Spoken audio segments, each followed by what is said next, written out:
first in Jane Eyre was based on the owner of Gowan Bridge, the Reverend Carus Wilson, a severe and gloomy-minded disciplinarian. Now this is a quote from Jane Eyre. Whenever the famished great girls had an opportunity, they would coax or menace the little ones out of their portion. Many a time I have shared between two claimants the precious morsel of brown bread distributed at tea time, and after relinquishing to a third half the contents of my mug of coffee, I have swallowed the remainder with an accompaniment of secret tears, forced from me by the exigency of hunger. Now, in this photograph is the clergy daughter's school at Gowan Bridge as it looks today. During the 1830s, the three Bronte girls went to Roe Head School. Conditions here were certainly an improvement, and Charlotte in particular met lifelong friends. In 1835, Charlotte worked at the school as a teacher. The duties were hard, and not all her pupils were very bright. However, the Bronte girls knew that they would have to earn a living, and opportunities were limited. Each of the girls took jobs as governesses. Now this is a quote from Charlotte Bronte's school report when she was aged 8. Reads little, writes indifferently, ciphers a little and works neatly, knows nothing of grammar, geography or accomplishments, although clever of her age, knows nothing systematically. Most well-off families would employ a governess to take charge of children and provide them with an education. For many poor but intelligent women of a certain class, it was the only profession open to them. Like teaching, the hours were long and the pay poor. Having difficult and unruly children to deal with made it far worse. In her first job as a governess, Anne Bronte is said to have tied two of the children to a table leg to make them do their lessons. Not surprisingly, she was dismissed.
exercise their imaginations through storytelling and play. Inevitably, this was to lead to the first attempts at writing. In June of 1826, Patrick Bronte brought home presents for his children: a doll for Anne, 9 pins for Charlotte, a toy village for Emily, and a set of 12 toy soldiers for Branwell. The toy soldiers excited all of the children. Charlotte writes, "Emily and me jumped out of bed and I snatched up one and exclaimed, 'This is the Duke of Wellington, it shall be mine.' Emily likewise took one and said it should be hers." The soldiers were given names and characters of their own. Soon these characters started to appear in games, and by 1829 in stories written by the children.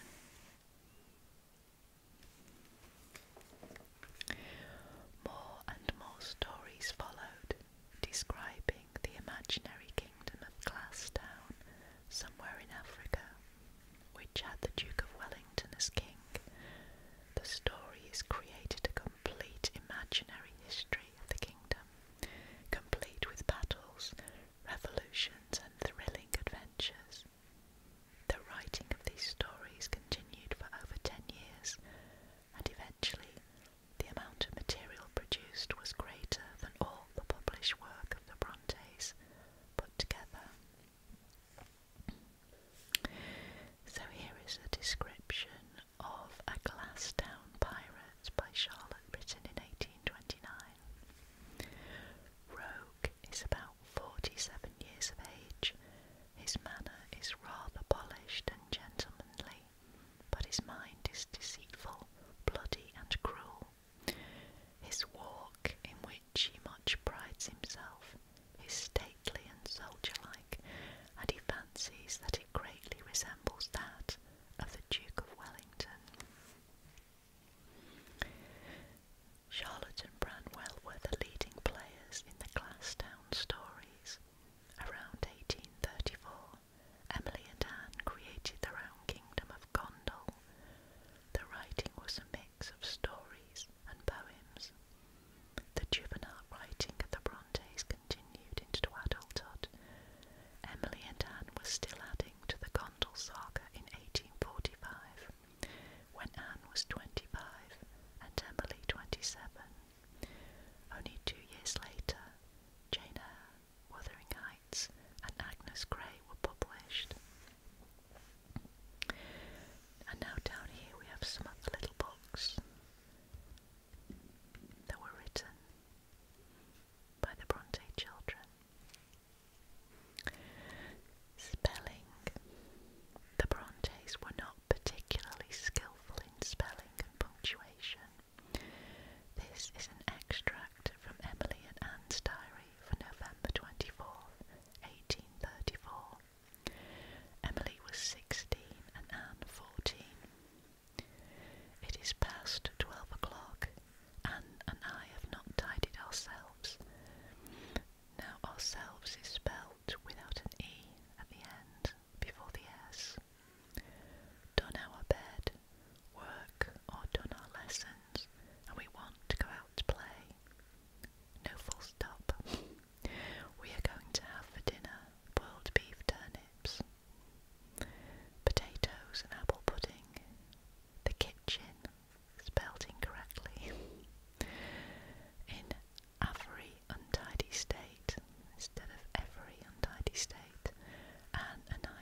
century was Jane Austen, 1775 to 1817. Even she published her work anonymously to begin with. To seek to become a celebrity was considered improper and forward for a woman. Charlotte, Emily and Anne first wrote under the masculine-sounding pseudonyms of Currer, Ellis and Acton Bell. This caused some confusion among readers and reviewers. Some accepted the idea of three brothers. Some thought that there was only one male author involved, using three different names. This is a quote from Charlotte Bronte. We did not like to declare ourselves women, because, without at that time suspecting that our mode of writing and thinking was not what is called feminine, we had a vague impression that authoresses are likely to be looked on with prejudice. Although the Brontes were not feminists in the modern sense, they expressed the frustrations and limitations of their lives in their novels and letters. It may be that these frustrations came mainly from a shortage of money and the need to earn a living, rather than a resentment of the way women were treated in society. Charlotte was always the most willing to express a point of view through her writing. In Jane Eyre, she writes, "Women are supposed to be very calm generally, but women feel just as men feel.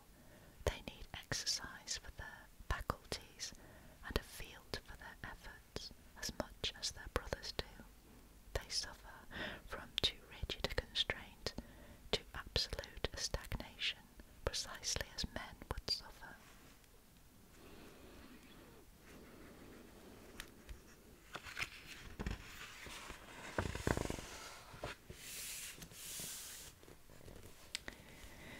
So this chapter is called Everpresent Death.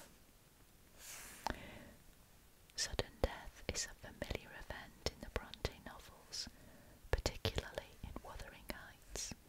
The reader begins to wonder if any of the characters will be left alive at the end of the novel. This may seem morbid and melodramatic to modern readers, but for Victorian families, the premature death of friends and family members was something that had to be faced. By the time Emily published Wuthering Heights, she had already lost her mother and her two eldest sisters, Elizabeth and Maria. The year following its publication, she herself died. By the time Patrick Bronte died in 1861, his entire family was dead. So here is an illustration of Howth Church and the parsonage in 1857. All the Bronte children except Anne are buried here. And this is Howth Parsonage and Graveyard as it looks today. Howth in the 1850s. It might be imagined that Howth, set in open countryside, would be a relatively healthy place at the time the Brontes lived there. This was certainly not so. The filthy conditions were breeding grounds for diseases such as typhoid, cholera and tuberculosis. The small houses were overcrowded, with some families living in damp cellars. The village had no sewers. Even the Bronte household had to make do with privies. All water had to be fetched from pumps. These were badly contaminated by human and animal sewage and by bodies in the graveyard at the top of the hill. Most people's diet was desperately poor. Meals usually consisted of oatmeal,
tuberculosis made worse by drink and drugs. In 1848, Emily Bronte caught cold at his funeral. It was soon discovered that she had the disease as well. It was not realised at the time that tuberculosis is very infectious. She died in December. Anne died the following May. Now here is a photograph of Anne Bronte's grave in Scarborough.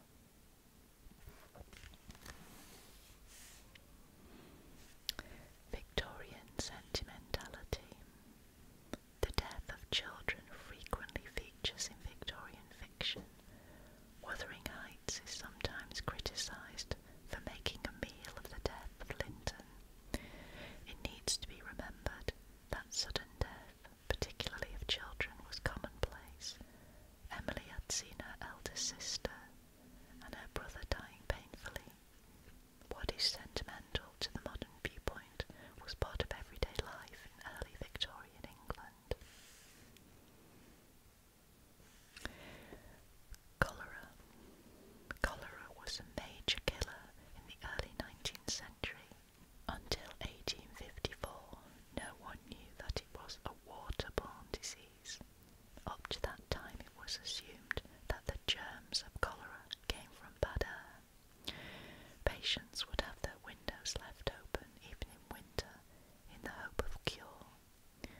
The discovery of the true means of transmitting the disease came in London, when it was noticed that cholera victims drew their water from a particular pump. Those who used a different pump were free of the disease. The handle was removed from the contaminated pump, and the outbreak was halted.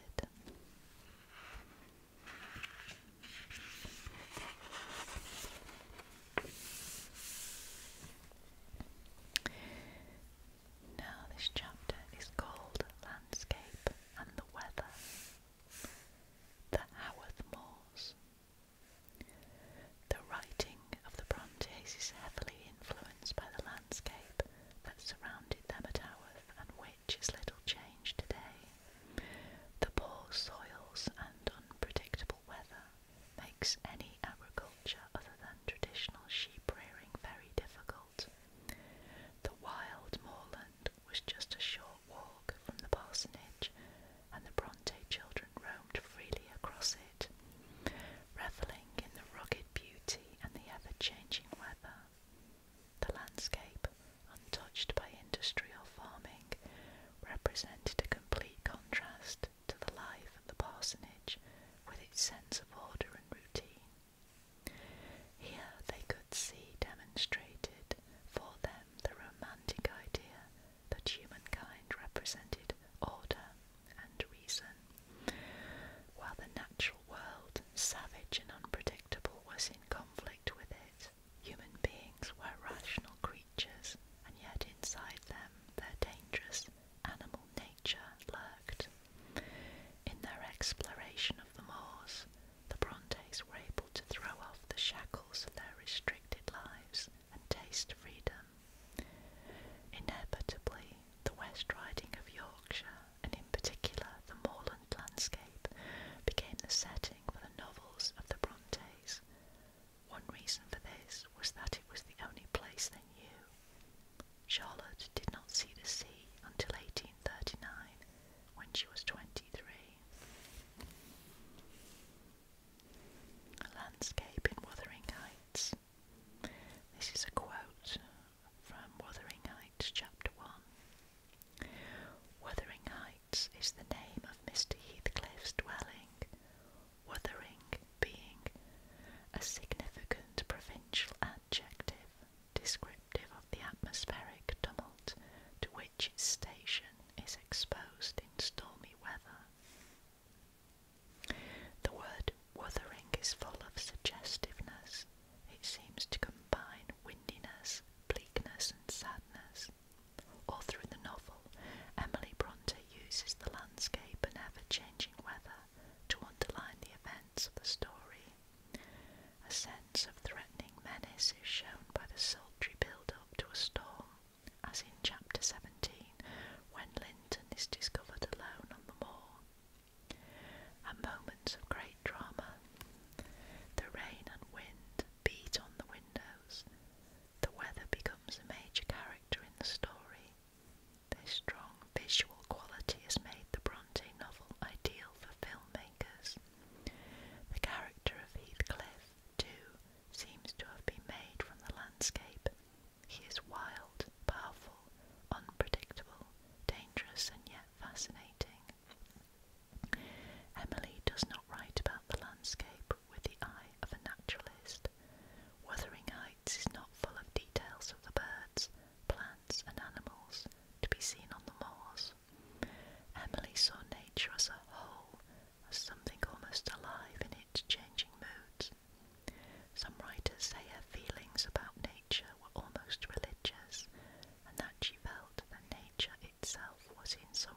are still so widely read today. These characters, particularly Heathcliff in Wuthering Heights, but also Rochester in Jane Eyre, and Huntington in The Tenant of Wildfell Hall, are not simple or straightforward. It is this complexity of character that gives the novels of the Brontes their fascination. Rochester. Rochester is a man with a hidden secret, his arranged marriage to Bertha Mason, who is now mad. Charlotte Bronte describes him as a victim of circumstance. He is cruel, bullying and deceitful, but at the same time can show generosity and recognises his own faults. I could reform, I have strength yet for that, says Rochester, but where is the use of thinking of it, hampered, burdened, cursed as I am? Besides, since happiness is irrevocably denied me, I have a right to get pleasure out of life, and I will get it, cost what it may. His desire to possess Jane on his terms shows his selfishness, and yet he clearly loves her. At the end of the novel, his attempts to save the life of the mad Bertha in the fire at Thornfield show him to be neither selfish nor self-indulgent, a true hero. In her description of Rochester's blindness, Charlotte makes use of the experience of her father, who became blind with cataracts and was nursed by Charlotte while she was writing Jane Eyre.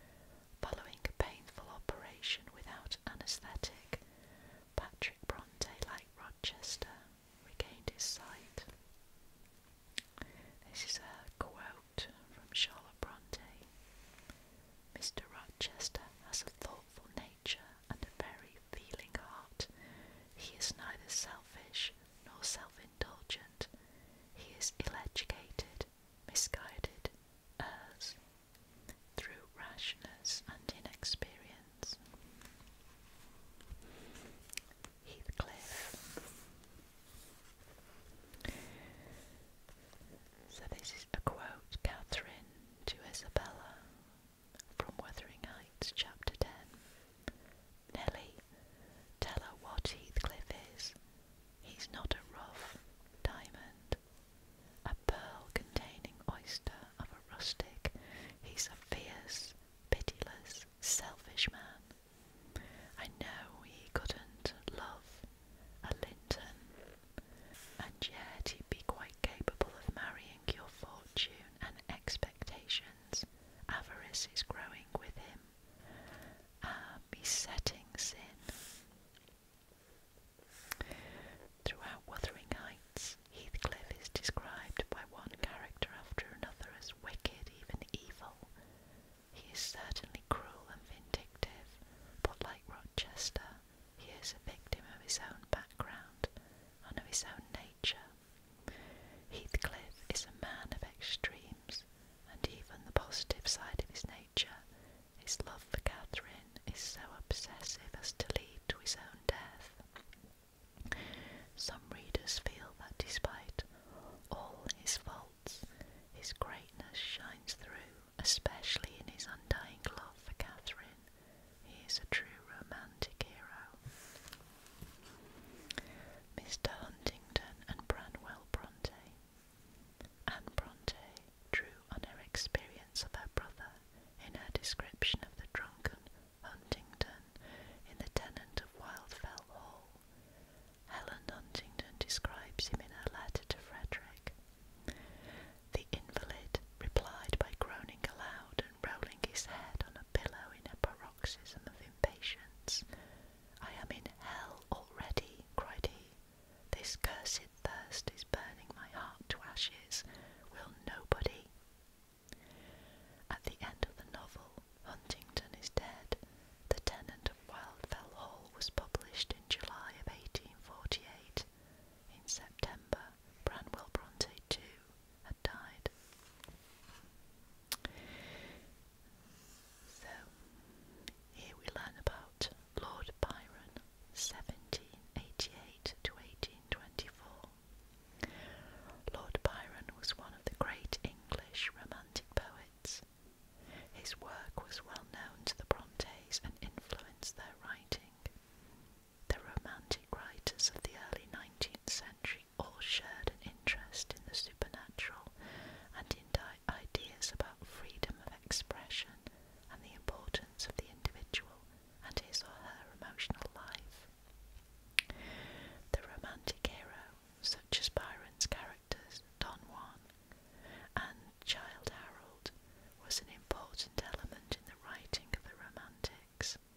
Such heroes were freethinkers, often rejected by society, driven by powerful emotions.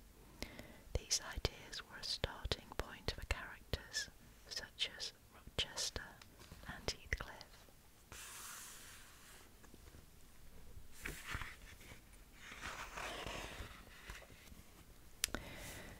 This chapter is called Powerful Heroines.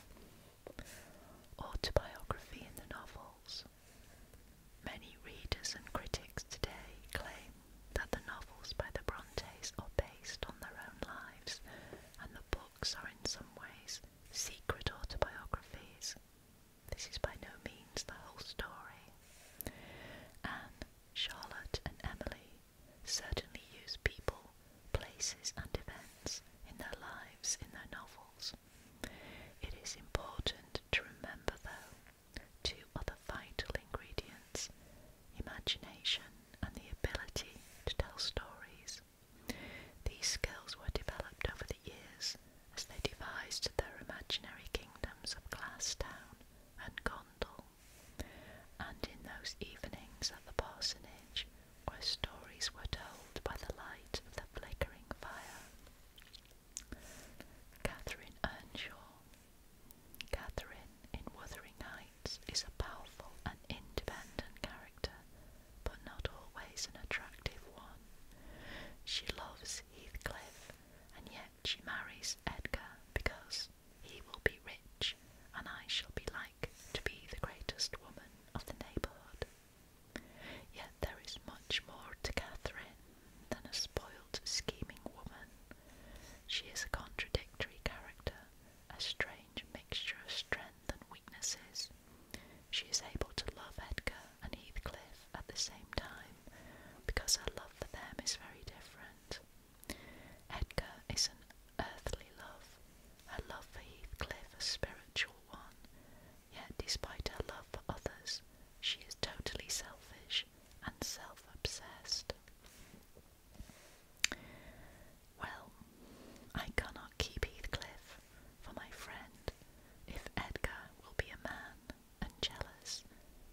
I'll try to break their hearts by breaking my own. That will be a prompt way of finishing all when I am pushed to extremity. In the end, she betrays both men with the most selfish act of all. She brings about her own death. Emily Bronte was not at all like Catherine, but she too was a complex character. One side of her nature was deep and thoughtful. She was also a highly practical woman, effectively running the household at the parsonage. Mrs. Gaskell describes Emily busily making bread, which was always light and excellent, with a book propped up on the kitchen table. Jane Eyre. Like her sister, Charlotte Bronte used one of her characters, in this case Jane Eyre, to express some of her own ideas. These were, though, much more worldly. Charlotte was interested in the issues of her time. Through Jane, she challenged the view that one class was by nature better than another, and showed that the social order of the time was unjust and unfair, particularly to poor but well-educated women. In some ways, Jane Eyre is Charlotte's ideal woman, fiercely independent and able to look the world in the eye without flinching. When Rochester describes Jane as an angel, she tells him, "I am not an angel, and will not be one until I die. I will be myself. Mr. Rochester, you must neither expect nor exact anything celestial of me, for you will not get it, any more than I shall get it of you, which I do not anticipate."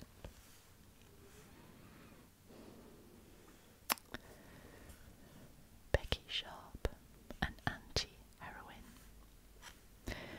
Vanity Fair by W.M. Thackeray was published at the same time as Wuthering Heights, but the novels are very different. If Wuthering Heights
as a novel to be placed at the top of the list to be borrowed, and to the circulating library keeper as one which he may safely order, it is sure to be in demand. Some reviewers, however, thought that it was all a good deal too realistic in the way it described its characters. The authors of Jane Eyre, said one reviewer, have made the capital mistake of supposing that an artistic representation of character and manners is a literal imitation of individual life. The consequence is that in dealing with vicious personages, they confound vulgarity with truth and awaken too often a feeling of unmitigated disgust. In this image here, we have the reading room at the British Museum. Public libraries were unusual at this time, but this reading room was a popular haunt for literary figures in London. An offence against both politeness and good morals. So this is a quote from Dante Gabriel Rossetti, artist and poet. I've been greatly interested in Wuthering Heights, the first novel I've read for an age, and the best as regards power and sound style for 2 ages. But it is a fiend of a book, an incredible monster. The action is laid in hell, only it seems places and people have English names there. The reviews of Wuthering Heights were mixed. Many reviewers thought that there was far too much violence and horror. Some were shocked that expletives such as damn were written out in full.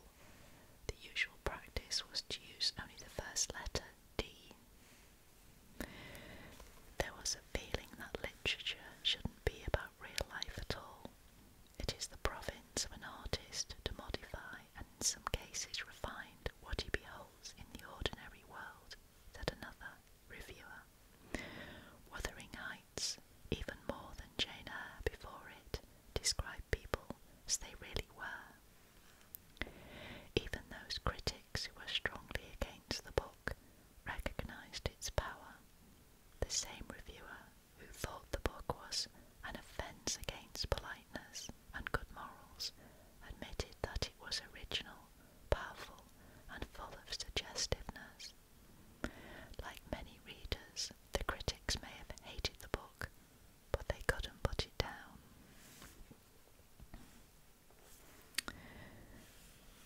The Yorkshire Dialect. And so you've been mothering on him, exclaimed Joseph, lifting his hands and eyes in horror. If ever I seed a seat like this. That's from Wuthering Heights, chapter 17. Some of the early readers of the Brontes were baffled by the use of Yorkshire dialect in the books.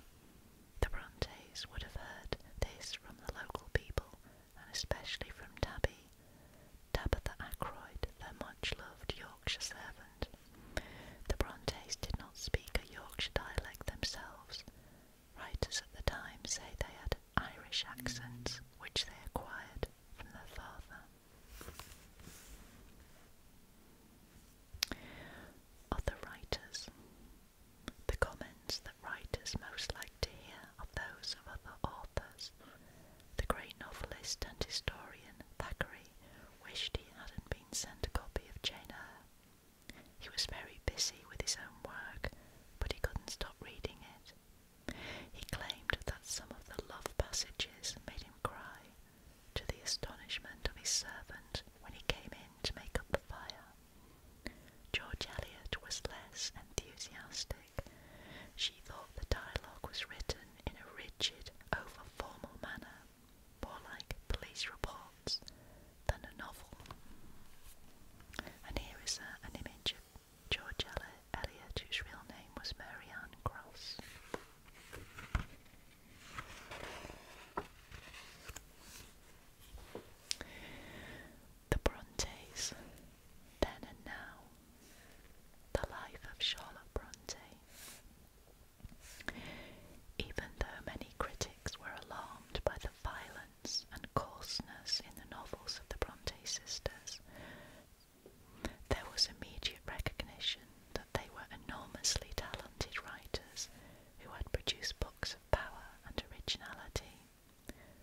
such was the interest in the Brontes, when their real identities were finally revealed, that Patrick Bronte asked Mrs. Gaskell, the novelist and friend of Charlotte, to write an official biography of his daughter, The Life of Charlotte Bronte.